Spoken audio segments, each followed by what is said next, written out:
Listo, buenos días. Mi nombre es Jesús Río Londoño, entonces yo soy residente de oftalmología de segundo año de la Universidad Javeriana de Cali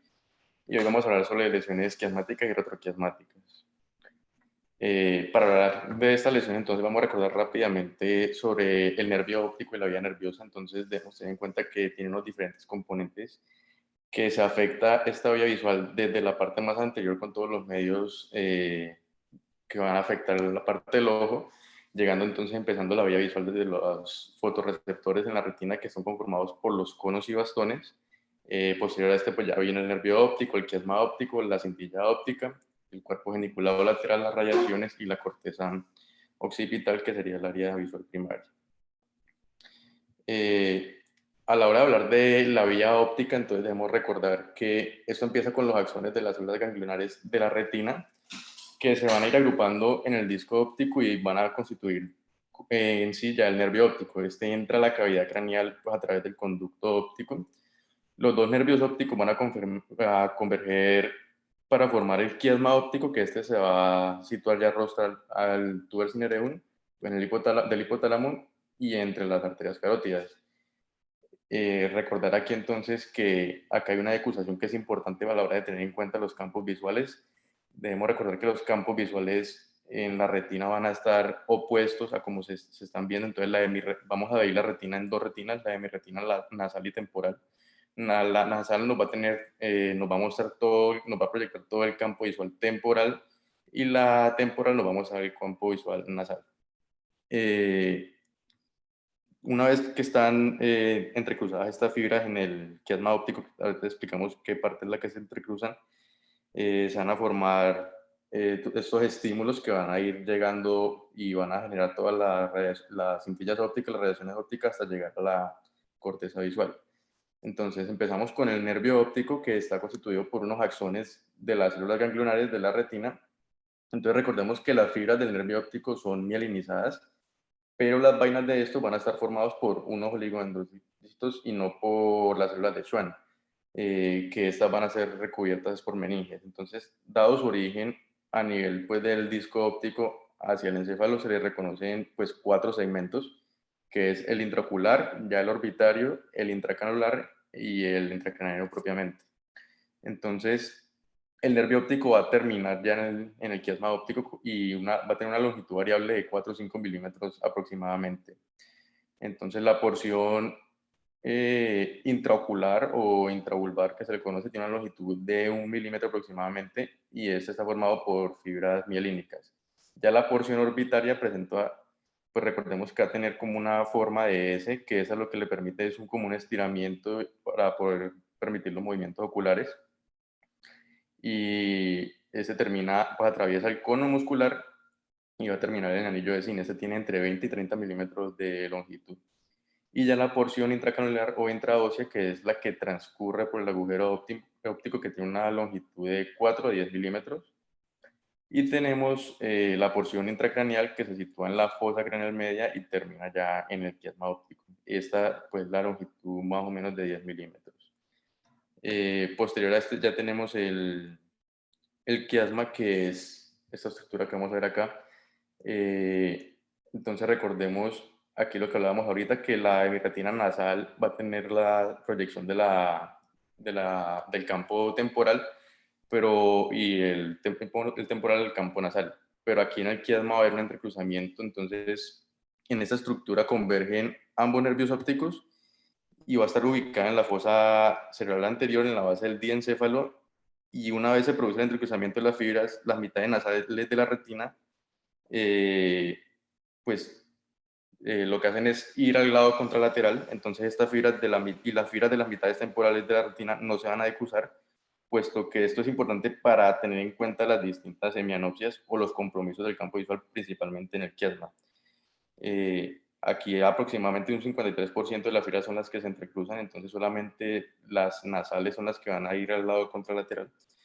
Luego esto se continúa de manera posterior con las cintillas ópticas y que es lo que vamos a seguir viendo. Entonces, anatómicamente lo que vamos a verlo aquí.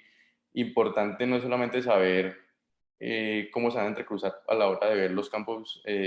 visuales, sino también las estructuras que están alrededor de esta, pues es donde se presentan estas lesiones y el tipo de lesiones que se presentan en cada una de las que están alrededor de ellas son las que generan las patologías que vamos a estudiar.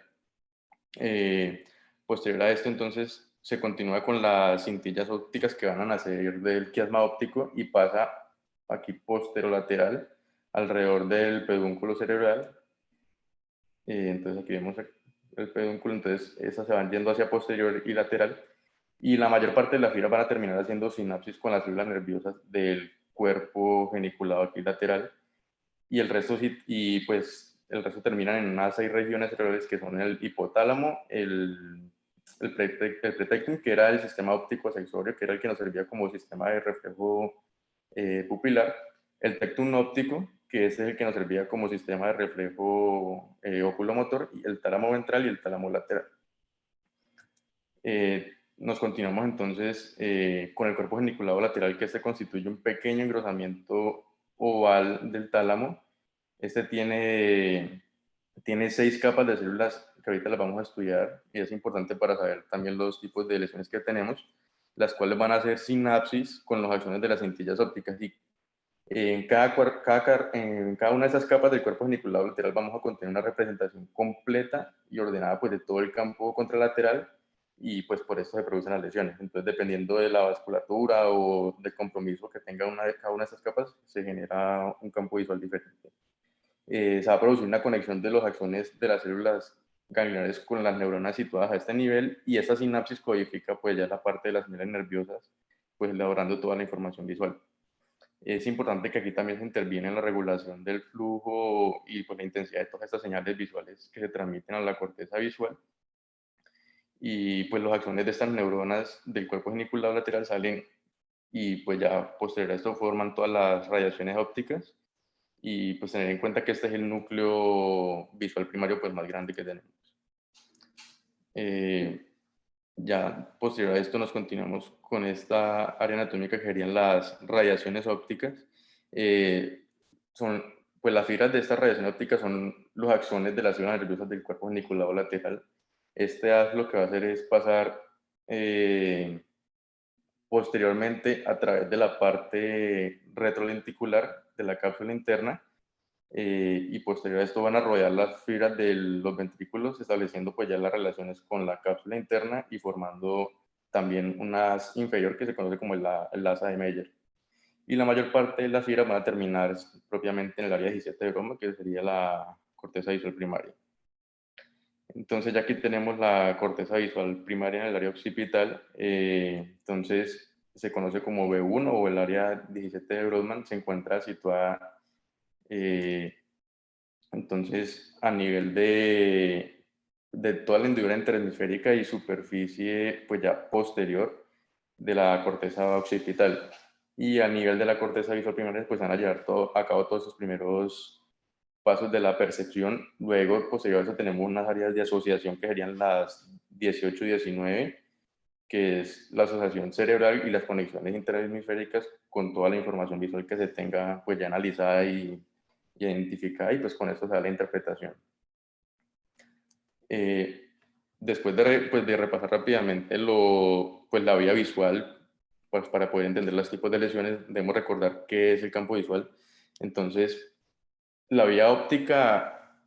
pues la forma de estudiar esta vía óptica en la práctica clínica a través de un estudio que es el campo visual, que es un instrumento o una forma diagnóstica que nos sirve en la clínica de gran utilidad para la detección de estas lesiones a distintos niveles en la vía óptica, y nos va a orientar al diagnóstico topográfico solamente con el examen físico. En muchas ocasiones el primer signo que encontramos de una patología cerebral es el defecto campimétrico característico que realicemos, y que si es típico nos puede permitir orientar de una forma pues ya más precisa la localización de una lesión antes de realizar las pruebas de neuroimagen que nos confirmen pues que sí es esta lesión. El campo visual pues va a ser una porción del espacio que el ojo es capaz de abarcar con la mirada fija y dirigida al frente del examinador. El campo visual pues ya binocular está constituido por la adición de los campos visuales de ambos ojos, y en la clínica es habitual realizar la exploración del campo visual de forma monocular, es decir, solamente revisando un ojo a la vez, y pues para poder tener algo más objetivo lo ideal es situarse frente al paciente, que dirija la mirada al frente de nosotros y con nuestro campo visual, pues sabiendo que es el adecuado, también evaluar el del paciente. Eh, que esto se conoce como una prueba de concentración monocular, que son las que habitualmente se emplean en la consulta. Hay otras pruebas que son las de perimetría automática que precisan pues ya un equipo que permite mayor reproducibilidad de la exploración y pues mayor dependencia y pues aquí lo que hace es que el paciente en realidad no se evite más falsos positivos y pues evaluar completamente los campos visuales, pero si se realiza un adecuado campo visual por confrontación, en realidad en la práctica clínica se puede ir abordando de una vez y pensando en qué tipo de patología tiene el paciente. Dentro de las alteraciones del campo visual debemos de conocer una terminología a la hora de pues, describirla. Entonces repasamos la terminología de los defectos campimétricos, recordando como escotoma, que es toda disminución de la sensibilidad en cualquier punto del campo visual, ya sea central, pues hay unas formas como anular, cuneiforme, y estos normalmente suelen aparecer en las lesiones prequiasmáticas, especialmente pues prerretinianas o retinianas, y suele diagnosticarse con la exploración ya oftalmológica por el tipo de ubicación. Tenemos también las anopsias, que es una ceguera total de un ojo, las hemianopsias, que es la afectación total de un hemicampo de cada uno de los ojos. Pueden ser, como en este caso, las heterónimas, en este caso serían bitemporales, que afectan los campos visuales nasales o temporales simultáneamente. Pues digamos, una menopsia bilateral afecta a la mitad derecha del campo visual de un ojo y a la mitad izquierda del otro. Cuando son homónimas, como en este caso, entonces lo que vamos a explicar es que se afectan a una parte del campo correspondiente en la misma dirección de la mirada en ambos ojos. Entonces, otra terminología que usamos también son las cuadrantanopsias, que son unos defectos que abarcan solamente un cuadrante del campo visual y puede ser nasal temporal o superior e inferior. Y tenemos también, pues ahí, ahorita vamos a escribir otros tipos que se salen de estos, pero son los que se tienen como nomenclatura y tenemos las semianopsias que van a respetar el área macular. Eh, Vamos a describir rápidamente como los defectos prequiasmáticos, de eso ya hemos hablado en las diferentes presentaciones, como los tipos de lesiones que se presentan y cómo se ve en el campo visual, pero recordemos entonces que los defectos prequiasmáticos son aquellos que van a afectar la retina, la capa de fibras nerviosas o el nervio óptico y tienen unas características generales, como hemos visto antes, que suelen ser pues estrictamente unilaterales, que es donde el ojo está afectado. La lesión, pues dependiendo de la lesión que se tenga, la lesión suele ser evidente en la exploración oftalmológica, con excepción pues ya que sea una neuritis óptica retrovulvar, y puede además acompañarse de disminución de la agudeza visual y el defecto ocular aferente relativo. En estos casos, la prueba de imagen de lesión en los estudios de las lesiones prequiasmáticas son las resonancias magnéticas de órbitas, pues pensando en una lesión ocupante o vascular o traumática. Si ya pensamos en retina o nervio óptico, pues realizamos el examen pues, requerido para cada patología. También pues esto a la hora de evidenciarlo debemos pues que pensar o que puede tratarse de lesiones ocupantes de espacio intraconales pues que van a comprimir aquel nervio óptico como unas malformaciones vasculares, digamos aquí angiomas, metástasis o pseudotumores o tumores con aumento del escotoma que van a generar aquí un escotoma central. Y otra patología pues muy común que ya vimos en las diferentes presentaciones es la neuritis óptica, que es una inflamación aquí del nervio óptico con, pues, de diferentes etiologías, los diferentes tipos de escotomas, que siempre va a ser de forma ipsilateral. Mm, Dentro de la presentación, entonces, pues va a depender más de la patología, pero entonces a grandes rasgos tenemos cuando se presenta una depresión generalizada ya del campo visual. Aquí debemos en estas pues pensar como que se da un efecto o un defecto, primero descartar los defectos de refracción o alteración de la transparencia de todos los medios ópticos. Y pues puede también presentarse con una disminución global del campo visual o ocurre, digamos, aquí en cataratas, leucomas o ya en la neuritis óptica. Eh, También tenemos pues unos defectos focales retinianos, que en estos existe una disminución de la sensibilidad localizada en alguna zona de la lesión, Esto ya puede ser por lesiones propias de la retina, digamos como la toxoplasmosis, o una degeneración macular asociada a la edad, o cicatrices por láser terapia, o cualquier etiología, o incluso trauma. Tenemos las con contracción concéntrica, que es una disminución de la sensibilidad del campo visual en toda la periferia. Es típica del glaucoma crónico, siempre pues ya avanzado, o por el edema de una papila pues ya crónico y a veces pues también de causa psicógena. Y es de forma de avance pues típico aquí, digamos, el de la retinitis pigmentosa. Tenemos los escalones nasales que se van a presentar eh, cuando existe una pérdida del campo visual por encima o por debajo de un meridiano horizontal y que está respetándolo, y es típico aquí ya de un glaucoma crónico simple. Tenemos con escotoma arqueado, que este lo que nos va a describir es la forma del camino curvado pues que se va siguiendo en todos estos axones en la retina y que van a rodear el área macular. Y aquí se respeta la mácula pues por la disposición que tienen las fibras. Puede ocurrir en glaucoma, en neuritis, en neuropatías, o pues lo vemos también muy común en las oclusiones de la arcada vascular, que comprometa esa arcada y siga la curvatura pues de las fibras que se presentan aquí. Aquí debemos recordar que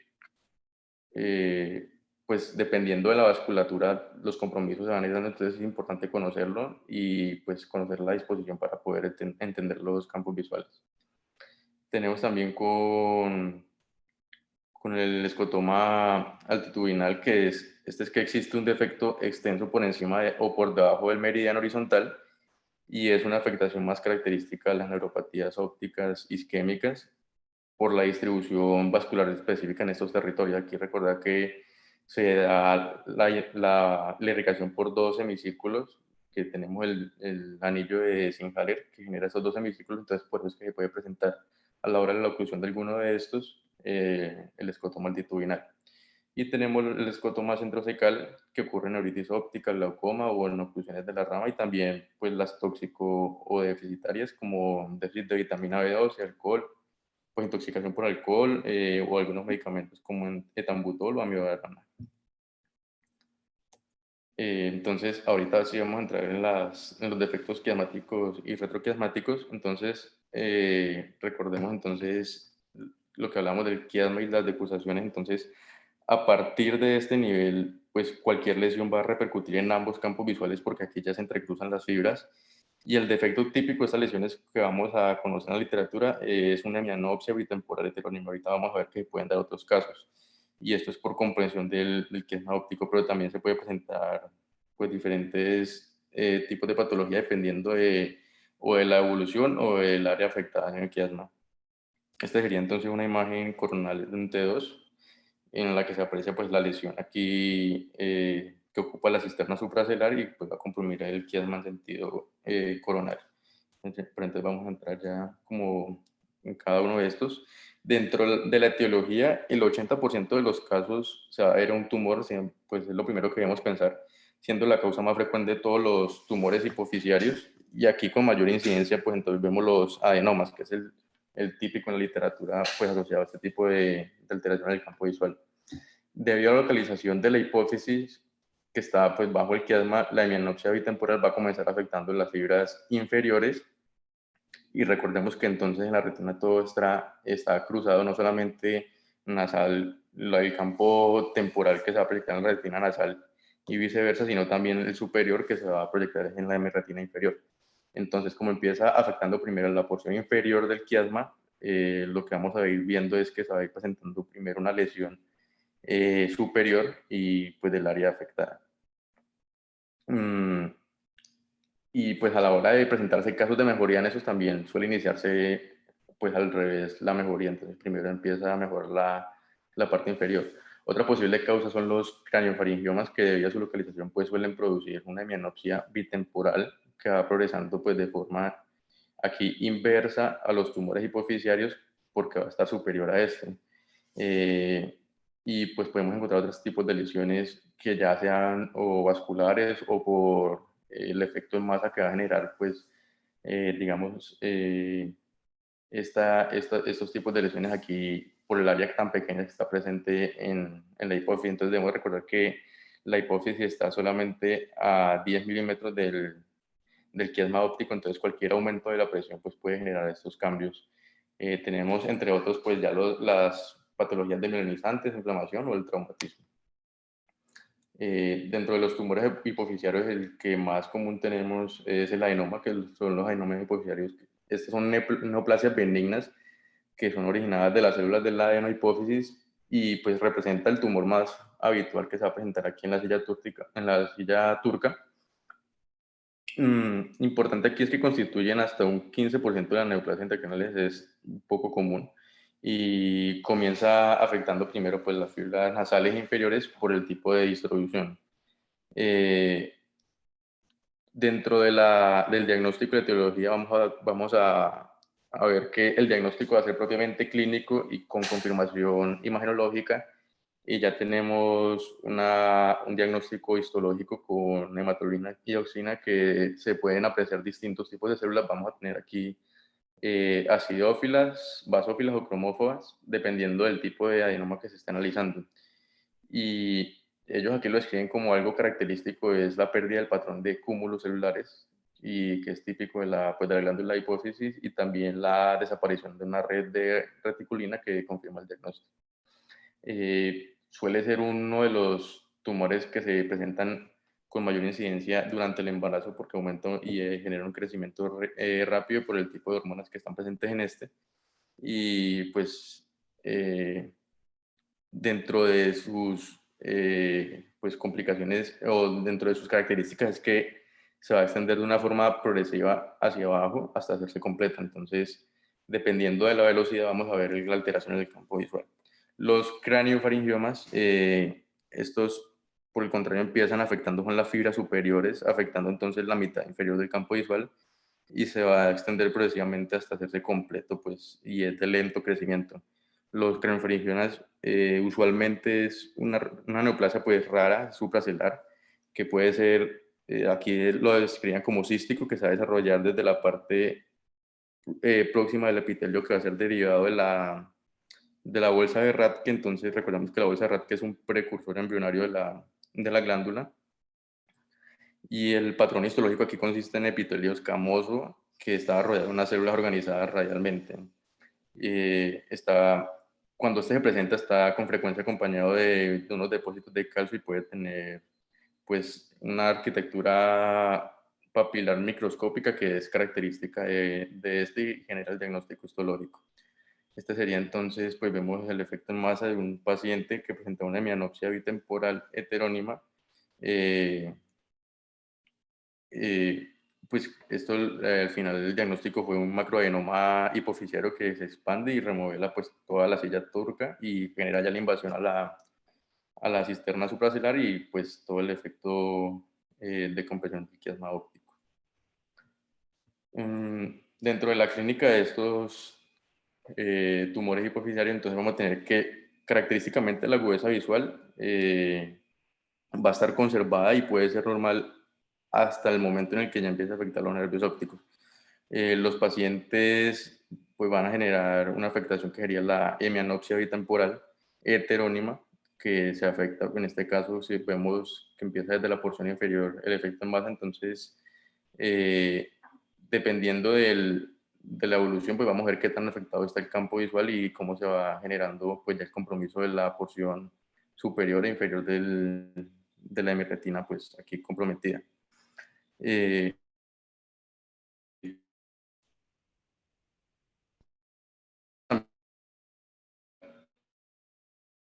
pues, superior e inferior, dependiendo, pues si vemos, digamos, estarían cuando hay compromiso ya de un craniofaringioma o cuando tenemos un efecto en masa superior. También hay algunos casos de una hemianopsia que puede ser binasal, y pues va a depender es cuando se genera una compresión lateral del quiasma que produzca una hemianopsia binasal, como será el caso, digamos, de una dilatación de una o ambas carótidas internas que están atrapando pues el quiasma óptico, o las cerebrales anteriores, y es más frecuentemente que se genera aquí un daño de las fibras temporales de los nervios ópticos, y por eso genera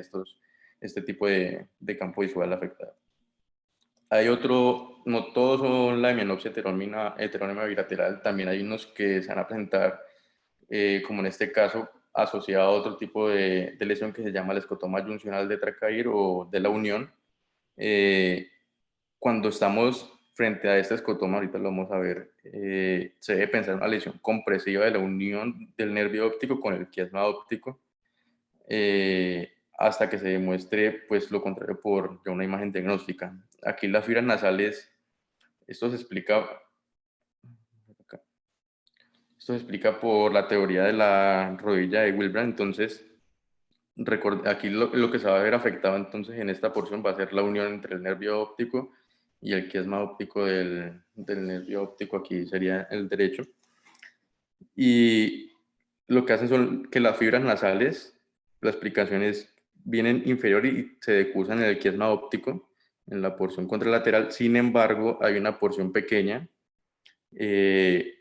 que antes de entrar a la porción contralateral tiene un breve trayecto en el nervio óptico contralateral antes de continuar ya pues a las cintillas ópticas. Eh, con esto se explicaría anatómicamente el defecto de la unión, que sería una escotoma central de un ojo y el defecto temporal del otro, por el tipo de compromiso que vemos aquí en este nervio óptico. Eh,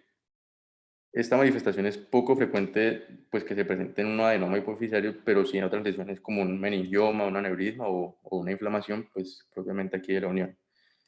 Esta era una paciente, entonces, este sería el mismo caso, pues explicándolo,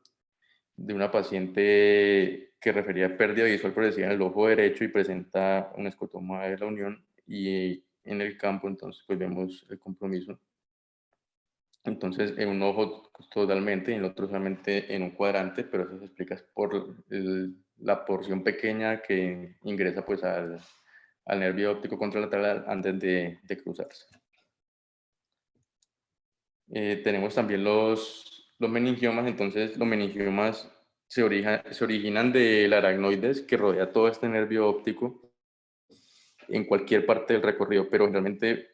lo más común es que se presente por vecindad en el agujero óptico, pues ya propiamente en el vértice de la óptica, pero esos tumores pues son unos tumores primarios que pueden estar localizados dentro del espacio subdural en cualquier parte del nervio óptico. A veces es difícil diferenciarlos de los meningiomas pues secundarios. Entonces, estos van a crecer directamente desde el espacio subdural, comprimiendo la dura madre y el aporte sanguíneo que va a generar aquí a la pía madre. Entonces, esto puede causar una atrofia, con profundidad pues y la pérdida visual sin invasión propia del nervio, solamente por el efecto en masa, y cuando invade el globo ocular pues puede producir un desprendimiento de retina o otras lesiones ahí asociadas al globo ocular. Eh, pues aquí importante es que en la exploración oftalmológica se van a observar, pues se observa la disminución de la agudeza visual, se puede generar proptosis axial dependiendo del compromiso del globo ocular o pues, de qué tan grande esté la masa, el edema en papila, la atrofia óptica y el defecto del campo visual con alteración que va progresando desde un agrandamiento de la mancha ciega hasta escotomas centrosecales. Y aquí en realidad pues va a ser muy variable y va a depender más de en qué porción del quiasma y qué tanto esté comprimiendo y si ingresa desde la porción superior, lateral, medial o inferior. Entonces es algo en específico, pero a la hora de realizar el examen, pues se puede ver el defecto campimétrico y ya lo siguiente sería realizar pues el estudio imagenológico. Aquí pues el gol estándar sería pedir las secuencias y revisar en T1 y T2 pues que se va a observar, una señal y su intensa o directamente hiperintensa pues respecto al nervio óptico normal, y en T1 cuando hay contraste con gadolinio se puede observar una hiperintensidad en la zona del tumor, al contrario de lo que va a suceder con los gliomas del nervio óptico que no van a realzar. Podemos entonces, como estamos diciendo ahorita, tener una hemianopsia, perdón, aquí era binasal, que es más frecuente por el daño de las fibras temporales de ambos nervios ópticos. Aquí sería pues causado por el efecto el efecto en masa que van a generar las estructuras aquí vasculares alrededor, o sea, lateral al quiasma óptico. Otras causas, pues que no sean vasculares son la distensión del tercer ventrículo, que pueda generar un desplazamiento lateral de los nervios ópticos y pues esto genere pues el efecto masa contra la porción supraclinoidea de la arteria carótida interna y se genere aquí la compresión lateral del quiasma. Seguiríamos entonces con los defectos retroquiasmáticos. Entonces, todo defecto posterior al quiasma óptico en toda la vía visual. Los tractos ópticos aquí entonces van a diverger alejándose del quiasma y se dirigen pues ya primero hasta los núcleos geniculados laterales, desde donde se proyectan luego las cintillas y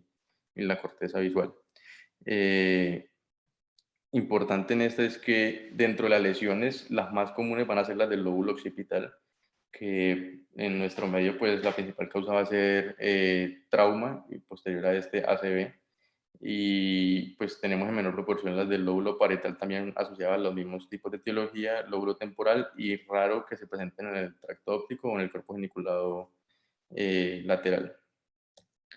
Entonces empezamos con las lesiones con las lesiones pues propiamente del tracto óptico. Entonces aquí vamos a presentar pues primero la hemianopsia homónima contralateral, que esto es uno de los datos que nos va a orientar sobre la localización de los mismos, y aquí ahorita vamos a explicar algo que es que debemos tener en cuenta, que es el grado de congruencia, que es decir, la similitud de la localización, forma y tamaño de la profundidad que se generan en las alteraciones campimétricas, pero pues a la hora de tener en cuenta, ahorita vamos a ver con este de acá. Entonces, vemos entonces que ya a la hora de la presentación de la lesión retroquiasmática, vamos a ver que se va a presentar daños en las semirretinas ipsilaterales, pero entonces, dependiendo del lugar de la ubicación de la lesión, vamos a ver qué tan congruente es lo que hablamos de la congruencia, es que qué tan similar está la lesión entre un ojo y el otro. Lo normal es que entre más posterior sea la lesión, más congruencia va a tener, o sea, más similitud entre las lesiones en ambos ojos. Esto pues va a depender de la cercanía de las fibras ópticas nerviosas en los puntos correspondientes de la vía óptica y pues cómo se terminan de proyectar a la corteza occipital. Entonces las etiologías de estas, las principales es que se generen, pues dependiendo hay unos datos clínicos que nos van a orientar a la etiología, y dependiendo de la presentación y pues del tipo de evolución, pues podemos ir pensando. Entonces las lesiones vasculares suelen producir una hemianopsia de desarrollo súbito por el tipo de patología que presenta aquí, que como es más localizada va a generar unos límites que son más delimitados, y dentro de las afectaciones aquí vasculares las principales son las que comprometen la arteria cerebral posterior y sus ramas, y pues que genera pues propiamente estos escotomas o estas lesiones. Por el contrario, cuando tenemos unas lesiones tumorales o el efecto en masa que van a producir una hemianopsia lentamente progresiva, pues podemos ir viendo la evolución de esta, y los límites, pues por el tipo de evolución, van a ser un poco delimitados y más con la tendencia a superponerse con las lesiones, pues, comparándolo con las lesiones vasculares. Entonces, pues dependiendo de eso ya podemos ir pensando en qué tipo de patología hay. Sin embargo, pues lo ideal aquí sea súbita o no, pues ir de una vez realizando el diagnóstico pues para realizar su manejo. Entonces tenemos posterior a pues el síndrome de cintillas ópticas dentro de estas clasificaciones. Las afecciones de la cintilla óptica o incluso del cuerpo geniculado lateral producen una atrofia en banda del disco óptico contralateral y una palidez temporal del disco ipsilateral. Esto pues aquí recordamos que ya se entrecruzaron las fibras, y entonces lo que vamos a ver es el compromiso nasal de un lado y temporal del otro, pues dependiendo del sitio de la lesión donde se presente la patología. Esto porque los axones procedentes pues, de las hemorratinas nasales y temporales tienen una distribución en cada nervio óptico diferente, entonces pues va a generar esta sintomatología. Puede asociarse con patologías compresivas contralaterales o traumáticas o demielinizantes, también pues asociado a malformaciones vasculares o ictus. Hay múltiples etiologías que pueden generar compresión del nervio óptico. Digamos aquí, dependiendo de la ubicación, puede también asociarse a un adenoma hipofisiario. También, pues, como vimos ahorita, los meningiomas. También, pues, asociado a ependimomas, carcinomas nasofaringeos, aneurismas, pues ya asociado también a los procesos inflamatorios, digamos, como los mucoceles. También, pues, tener en cuenta que puede estar asociado a enfermedades óseas como osteoporosis o craniostosis, porque pues, genera aquí un efecto eh, secundario inflamatorio y pues genera pues, el tipo de lesiones. Y también recordar pues, los procesos por aumento de la presión, aquí pues, la hidrocefalia o la angiomatosis, pues como el Sturge-Weber. Las lesiones de la cintilla óptica pues también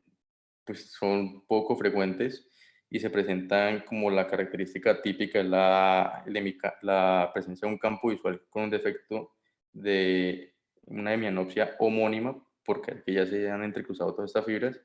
y cuando es incompleto puede presentar una relativa incongruencia o dependiendo si está muy cercano al quiasma, pues la incongruencia va a ser mayor. Y pues no siempre lo debemos esperar, así como en la literatura, ambos campos bien afectados, sino que pues dependiendo de eso podemos ir pensando en qué tan posible está el defecto. Cuando hablamos ya del cuerpo geniculado lateral, entonces en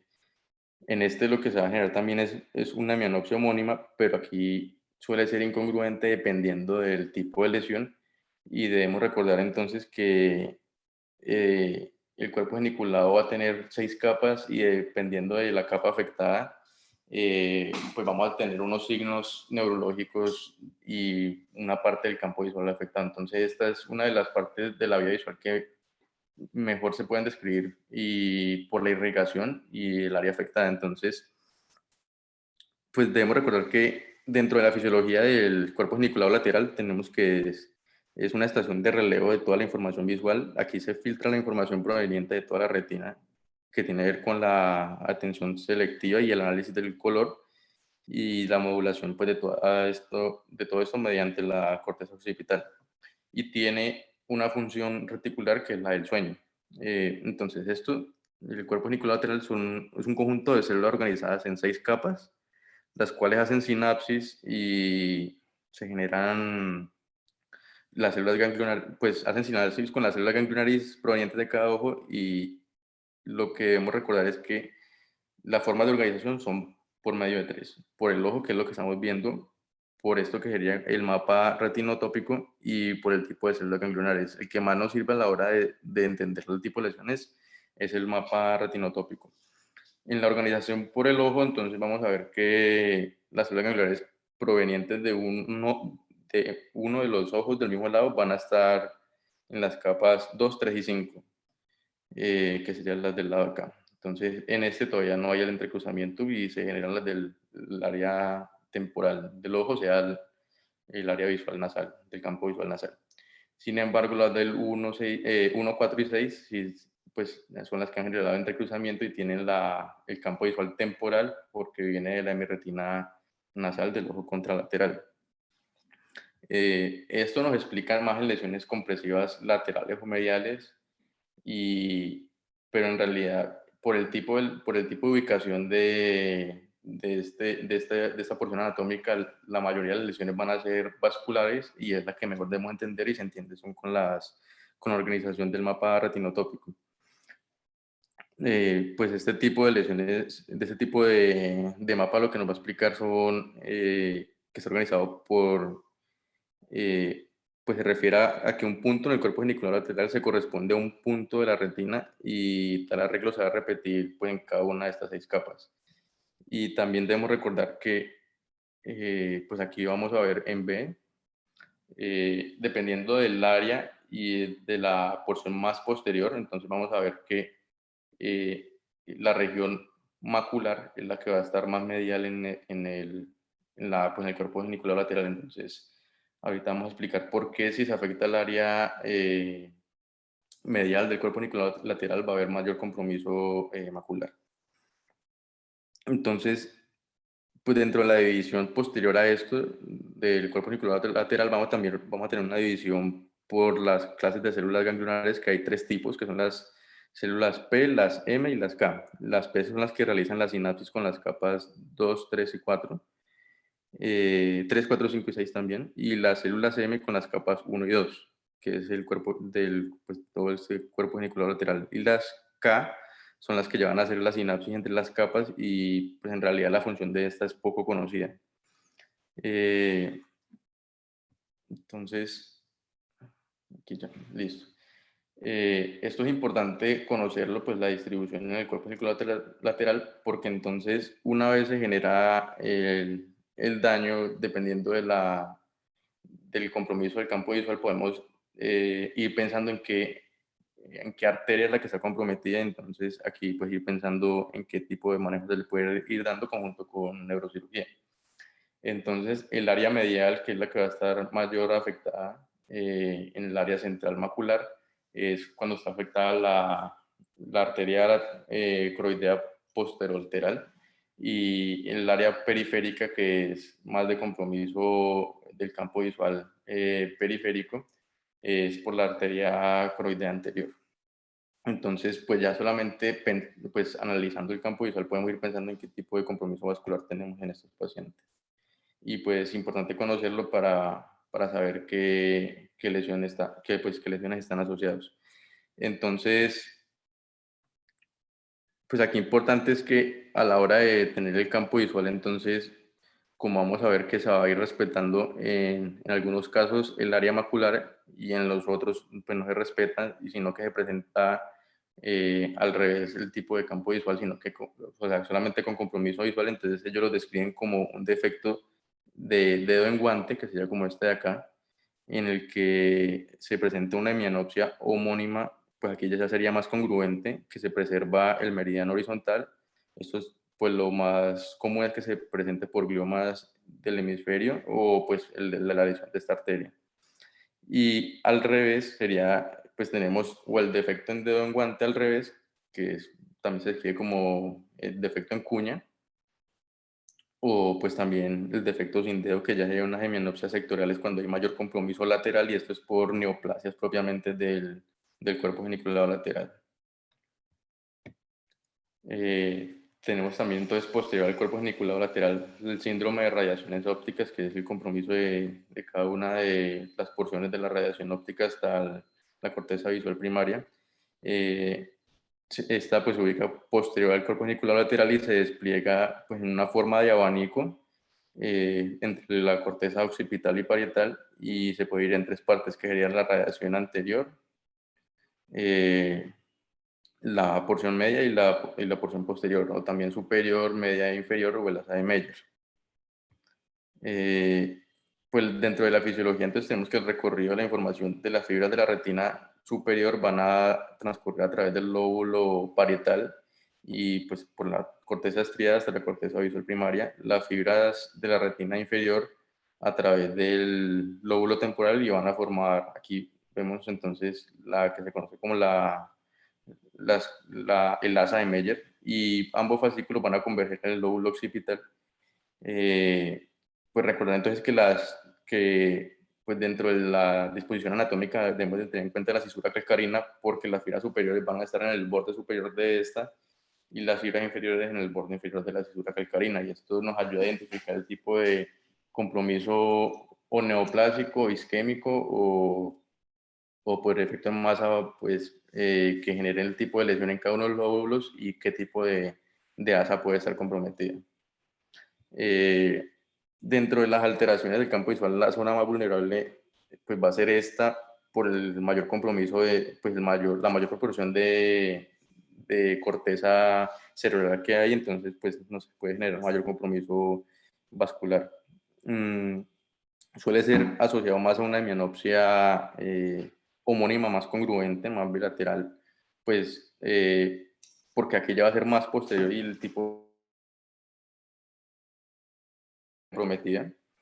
La lesión en una porción más anterior nos va a generar una hemianopsia homónima contralateral sin respeto macular. Ya cuando hay una lesión de proporción, pues con una porción más posterior, nos puede generar una cuadrantanopsia homónima, que puede ser con un defecto superior o inferior dependiendo de cada uno de los lóbulos afectados. Entonces recordemos que como aquí se invierte todo, entonces cuando tenemos compromiso del lóbulo temporal, se va a generar un defecto superior porque tiene en este transcurre la hemirretina inferior, entonces es contrario. Mientras que cuando hay un compromiso del lóbulo parietal, va a haber un defecto en el campo visual inferior. Entonces esto es lo que escribimos acá, dependiendo del compromiso, entonces podemos ver que se o comprometa todo el cuadrante o dependiendo de la congruencia y el área afectada de cada una de estas radiaciones, se puede ir generando el compromiso mayor pues, de cada uno de los cuadrantes. Y recuerda también que no solamente en superior e inferior, sino también en la parte lateral puede haber un compromiso incompleto, pues dependiendo de qué tan afectado pues, esté toda la radiación óptica. Hay unas proporciones aquí que sería que se conoce como en pi, que estas son propias del asa de Meyer, que son pues va a tener la hemirretina nasal y la temporal contralateral, y pues como es una porción menos afectada, entonces genera una porción en el campo visual pues menor. Ya cuando nos vamos a la corteza visual, entonces en la corteza visual, pues que se conoce como el área 17 de Brodmann o el área visual primaria B1, está en torno a toda la cisura calcarina en el lóbulo occipital, también es conocida como corteza estriada porque pues, va a tener unas bandas que son visibles en la sustancia blanca, en la capa 4, y es la primera región de toda la vía visual que posee pues, unos ya campos receptivos celulares que son distintos a los de la célula retiniana nasal. Y pues, ¿qué pasa con el núcleo geniculado lateral y el colículo superior? Alrededor de la corteza visual, entonces pues también tenemos una distribución anatómica y cada uno de este compromiso nos va a tener una proyección invertida del campo visual, y dependiendo del tipo de compromiso, qué tan lateral, medial, superior, inferior, o dependiendo de si es un compromiso vascular genere, entonces nos va a dar el compromiso de todo el campo visual, una porción o con o sin respeto de la mácula, que es lo que se describe principalmente en este sitio anatómico. Existe, pues, además de esto, numerosas áreas corticales en los lóbulos temporales y parietales que van a procesar, pues, la información visual, que son las áreas de asociación. Aquí lo que es importante conocer en el área occipital es que en cada una de estas proporciones se genera una proyección de la retina diferente, entonces, dependiendo de su compromiso, pues nos va a generar la lesión. Cuando tenemos un compromiso más del polo occipital, se va a generar pues una lesión que se proyecta como si fuera en la fobia, en la cisura calcarina, pues más de periferia, en los campos visuales superiores, los del giros lingual inferior, los del campo visual inferior serían los del giro lingual superior. Y pues recordar aquí que la visión central va a ocupar mucho más tejido que la visión periférica, entonces por eso es la que se afecta con mayor proporción pues en los campos visuales. Mm, Entonces, posterior a esta vía visual, a la corteza visual, pues debemos recordar que tenemos dos vías, que es una que es la vía ventral y la otra que es la vía dorsal. Entonces, la vía ventral o parvocelular, que es la temporal inferior, procesa toda la información procedente de las células del geniculado lateral, y la vía dorsal o magnocelular, que sería la parietal superior y posterior, procesa la información procedente de estas y utiliza el área B5 que termina en la corteza visual eh, posterior, y solo utilizan las regiones que procesan la información de profundidad y movimiento. Esto, pues, es importante conocerlo a la hora de que estén afectadas este tipo de signo al examen físico, pues podemos ir pensando en que ya no solamente está comprometida el área visual, sino que pues está comprometida todo el área dorsal, que pues por su ubicación debemos pensar en algo más parietal, y pues aquí podemos ir también viendo, aunque ya no hace parte de la vía visual primaria, pero sí en las proyecciones, entonces pues nos puede ir ayudando con el diagnóstico topográfico. Entonces, pues aquí importante es que el corte de estriado pues se va a extender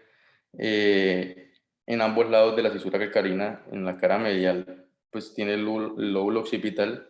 y todo el campo visual central tiene una representación cortical que, pues ellos lo describen como que está desproporcionadamente extensa, ya que el 30%, perdón, los primeros 30 grados son centrales y vienen representados por el corte del estriado posterior. La porción más anterior del córtex estriado, que es un 10% total, recibe únicamente las fibras de las magnocelulares y representa pues el creciente o el daño periférico temporal del ojo contralateral,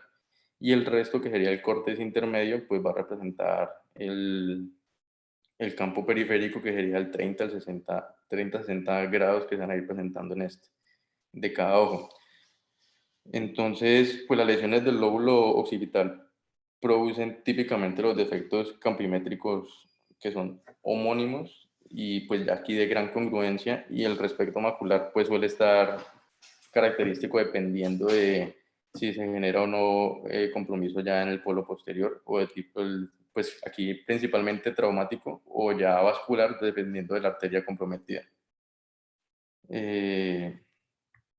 Entonces, aquí vemos entonces la lesión típica, que en realidad es muy similar a la de pues el resto de las retroquiasmáticas, sino que en este campo, o ya está, o en este punto ya está más comprometida toda la hemirretina, o pues puede haber el respeto macular dependiendo del tipo de lesión que presenta. Digamos, este pues sería un paciente que presentaba pues la hemianopsia. eh, este fue un paciente tenía cifras elevadas de 160 a 120, sin tratamiento adecuado, y a los 7 días presenta pues, la lesión. Entonces pues se ve la lesión en el hemicampo, en el lóbulo occipital, en la región izquierda. Entonces pues lo que vamos a ver es el compromiso de la hemianopsia pues contralateral, entonces por la decusación, y ya con mayor congruencia en este punto pues de la hemianopsia homónima, perdón.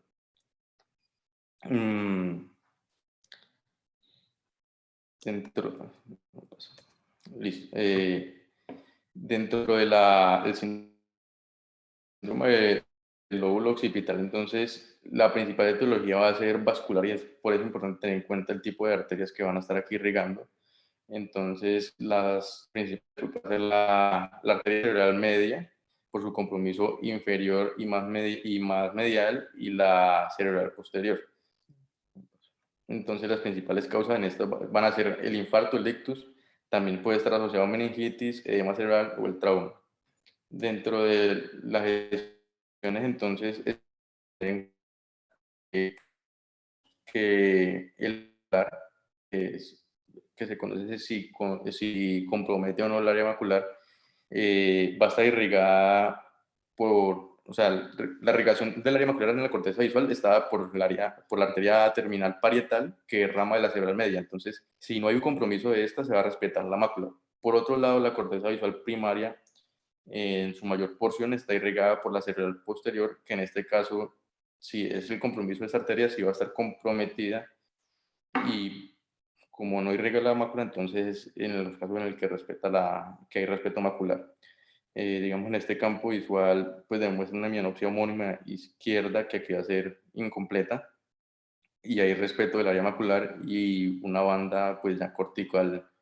una banda vertical, perdón, y pues la pérdida del campo visual contralateral,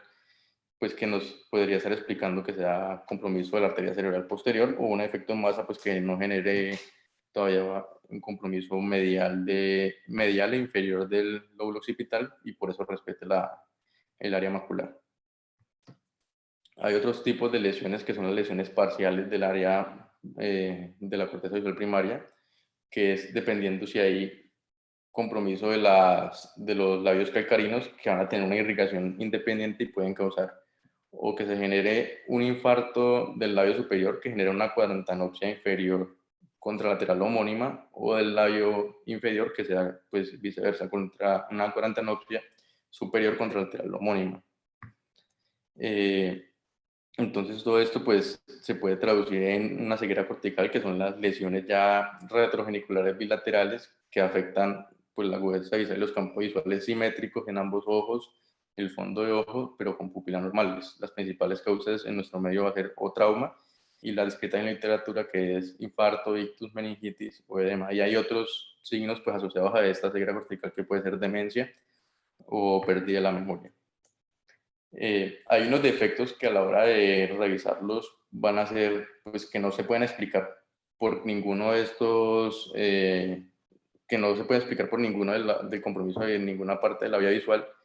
y pues debemos tener en cuenta o que sea un efecto de masa y muy irregular, un tumor muy irregular que nos va generando compromiso en diferentes puntos, y pues la única forma de diagnóstico sería ya imagenológico, o pues que sean otros tipos de diagnósticos, una simulación, histeria, y pues es normal sospechar pues también otras enfermedades como pues demencias, isquemia occipitales leves o hiperglicemia pues no cetóxica, intoxicación por CO2 o trastornos funcionales no orgánicos pues que nos explican el defecto campimétrico. Este es como un resumen para tenerlo ahí de cada una de las lesiones que vamos a tener en las diferentes proporciones de la vía visual. Entonces, dentro de las conclusiones en este tema que queríamos traer es que recordar que los defectos del campo visual desde el punto de vista neurooftalmológico pueden clasificarse en prequiasmáticos, quiasmáticos y retroquiasmáticos. Los defectos prequiasmáticos son estrictamente unilaterales y suelen asociarse a una patología ocular habitualmente detectable en la exploración oftalmológica. El patrón campimétrico característico de la lesión esquiasmática es una hemianopsia bitemporal heterónima. Las lesiones retroquiasmáticas suelen producir defectos homónimos contralaterales cuyo grado de congruencia pues, va aumentando conforme la lesión se acerca más hacia posterior al lóbulo occipital. El conocimiento de los defectos campimétricos y de los términos neurooftalmológicos nos permiten buscar una posible lesión cerebral de acuerdo a la localización. Y ante cualquier patrón campimétrico compatible con una lesión quiasmática o retroquiasmática es obligada la realización de pruebas de neuroimagen.